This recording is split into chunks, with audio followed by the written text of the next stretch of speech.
station that plays every song, Classic FM 97.3. A very, very, very good morning to you, Lagos. BlaqBoi. Yeah, Black One too. Black One, right? Yeah. Is it BlaqBoi or Black One? It's Black One. Black One.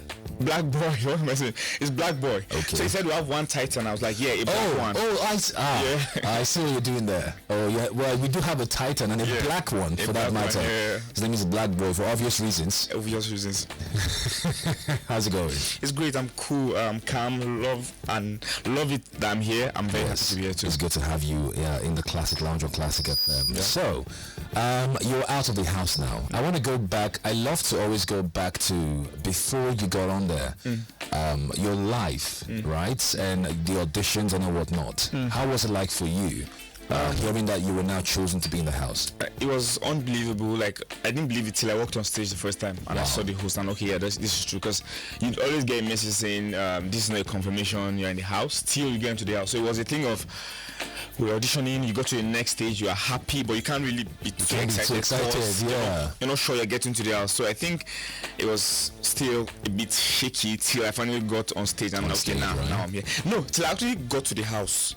Inside the house, yes. Because even on stage, they might tell you, you made a mistake. Sorry, can you just exactly? So, till I go to the house and I heard Big Brother's voice when he said, "This is Big Brother." For the first time, like all of us just there shouting, like, "Yeah, we're here, right?" Nice. So, what was your experience like now that you got into the house and lived for? You were there for 10 weeks, right? 10 weeks, yeah. Out of the 11 weeks. Yeah. My God. Just one more week, and you would have been at the finale. Yeah. Okay, before we go into that, tell me what the experience was like for you. I think in the house, I loved it, loved every moment. I loved the wagers, loved the tasks, because I tried to like give him my best when it came to those. I loved playing the games because I enjoyed them. Aside not winning them, I also enjoyed playing them. So I think generally it taught me a lot, living with people, being out of the country for the first time, meeting people from another country and living with them in the same house. I think I learned a lot, learned patience, learned being able to accommodate people, it taught me a lot, to be honest. It seems as if a lot of the contestants this year were first-time travelers out of the country, because a lot of guys I've spoken to here, even from South Africa, it's their first time out of their country as well, so it's quite nice. But was it your first attempt to audition for Big Brother? This was my 4th audition attempt. So you're a veteran? I am. You're a Big Brother veteran? I am. There's no shame in that. I used to have a shirt. They gave me a shirt because of how often I was auditioning. Are you serious? In your face? Brother, yeah, with my face on it. So it was a case of, come and go, come, enter. Let's come and be going. We've seen your videos before. Let's come. I'm sure you didn't watch my video like you. Just go. Okay, so I mean, there were some beautiful ladies in the house, of course, right? Right? The way your eyes lit up just now, I know that 1 or 2 names came to mind. No. You're sure? Because I understand you were in some sort of triangle in the house. You had some sort of situationship or triangle of some sort. It looked that way.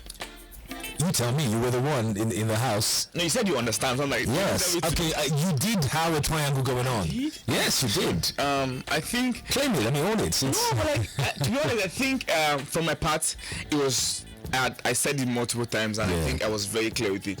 Probably my actions sometimes actually didn't like go like with my words. Yes. Yeah, but like I said it, I clearly said it. The relationship I have with each of the ladies, I clearly like defined. This is what I'm doing. This is what I'm doing.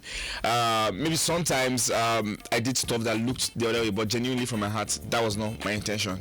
Right. Yeah. So you don't think you were misleading in any way, or you were leading anyone on? To be honest, I wasn't. I was in your mind. Nah. In my head, but your body language was different, though, wasn't it? No, I'm saying, I mean, it depends on how you see it. It depends on what. I saw it from my 60-inch LG screen. That's how I saw it. Do you want to give me like particular examples? Because I'm trying. Okay, you had a partner, right? You were partnered in the house. Who was your partner? Ipeleng, right? And she won the veto power. She did. Especially at a very crucial time. And one would have thought, everybody thought, I also got to be BlaqBoi. Definitely. But she didn't pick you. No, she didn't. Who did she pick? She picked a boo-boo. A boo-boo? Right. A boo-boo. And how did that make you feel that your own partner did not pick you, a time when it would have been very useful for you? To be honest, at that point, I won't lie, I was a bit, and this is me being emotional.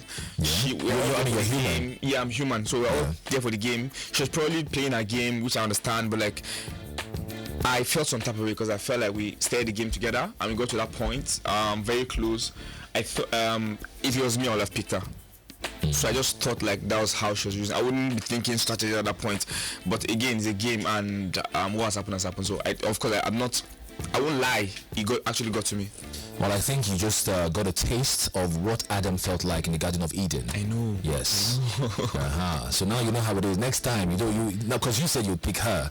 But she was there strictly for the game, though. For the game. Right? Yeah, Speaking of being there for the game, I understand Nana also made some sort of comment. She did. That she used you for the game. You have been used by 2 women. I know. And you thought you were the one leading them on.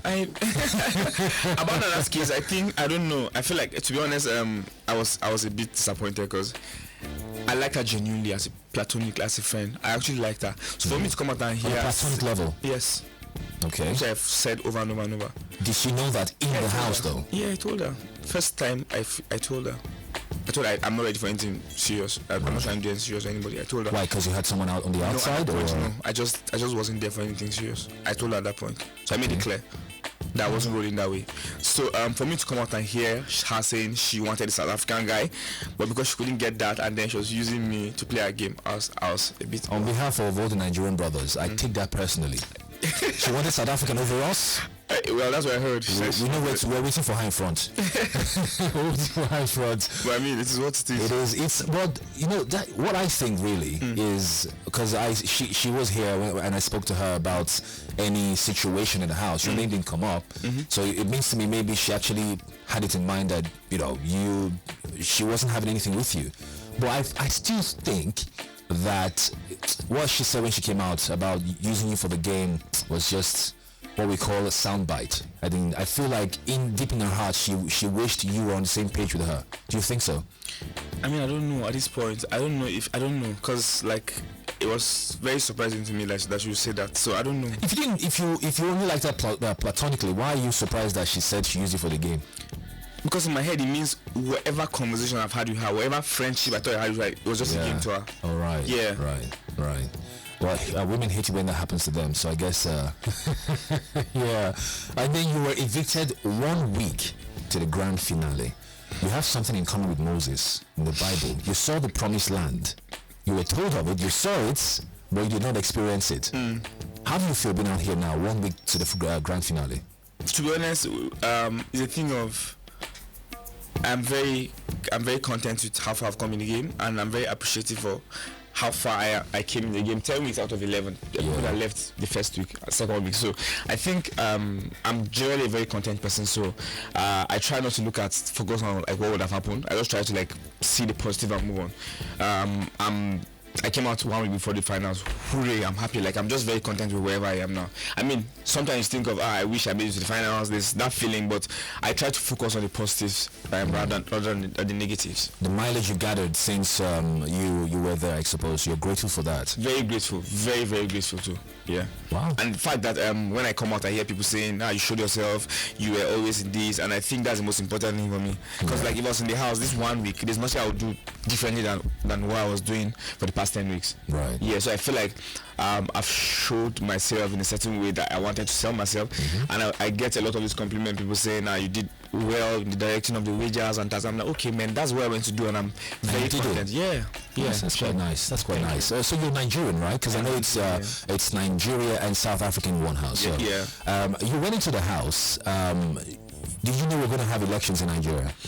I did. You did? I did. But when it happened, of course, you had no idea. I had no idea. And you came out and you heard something else. The person I asked after the show, I asked him, and then he told me. Yeah. You know, the funny thing is, you could be in the house and you come out and raptures happen, you won't even know. I know. Like, coming out of the house, we're hearing different things. Nah, these things happen. Like, nah. And that was our biggest fear in the house, because we were there, we didn't know what's happening outside. Yeah. We were like, it's possible there's a COVID 2023, we didn't even know what was eating and chilling and playing games. And then coming out, you're hearing things, you're like, damn. That could make a very good movie, right? People like some reality TV show, and then the world was ending, the world was going on and everything, and you were just in this dome, protected from all the madness going on. Don't go mad if you see this movie next year, because the thing is, I gave you the idea, so I own like a 60% share of it. So let's say like 4% of 100. Yeah, because I'm going to do everything. I'm shooting, I'm directing, I'm doing everything. I'm using my money. Anyway, we'll speak about that. So who was BlaqBoi before Big Brother Niger? Basically, I was just a black boy. from What Jos. did you do before you got into the house? BlaqBoi from Jos, just trying to create content, trying to make short films here and there. Okay. Yeah, because I knew like what I wanted to do, but I just needed the platform, and I think this is what Big Brother gave me, a platform. That's good. So what do you think you're going to do with this springboard that Big Brother has given you now? Of course, I'm going to leverage on that and try and see how I can grow my brand, and step by step, just putting things in order and making sure that what is more important is using the opportunity I have and making the best use out of it. Right. Well, you gathered a lot of fans while you were in the house, and a lot of people love what you did there and your time in the house. So I'm very sure that you would go into great things. Thank you. What is it, entertainment for you, or is it are you going into the Lord's Vineyard? Which one are you going to? Definitely Lord Vineyard and entertainment. And entertainment, Yeah. right? Nice. I see you on the big screens. Thank you. Although it sounded like a minute ago like you were more interested in behind the camera. I mean both. I want to make movies, and I also want to be in front of the camera as well. Right. You got the face for it anyway. So Thank you. yeah. I appreciate. BlaqBoi, thank you very much for your time with me here. So much for having me. Always a pleasure having the Titans in the house. Thank you. I wish you very well. Danko means thank you. Danko means thank you. Danko. You have to say everything. You have to say Danko means thank you. Really? Yeah. Why? That's how you said in South Africa. Oh, it's not even. I thought it was. Seen as you're from Jos. No, Danko in South Africa. Danko means thank you. Danko means thank you. I see. Okay. Well, thank you for that. Danko means thank you. Yeah. It's a lot.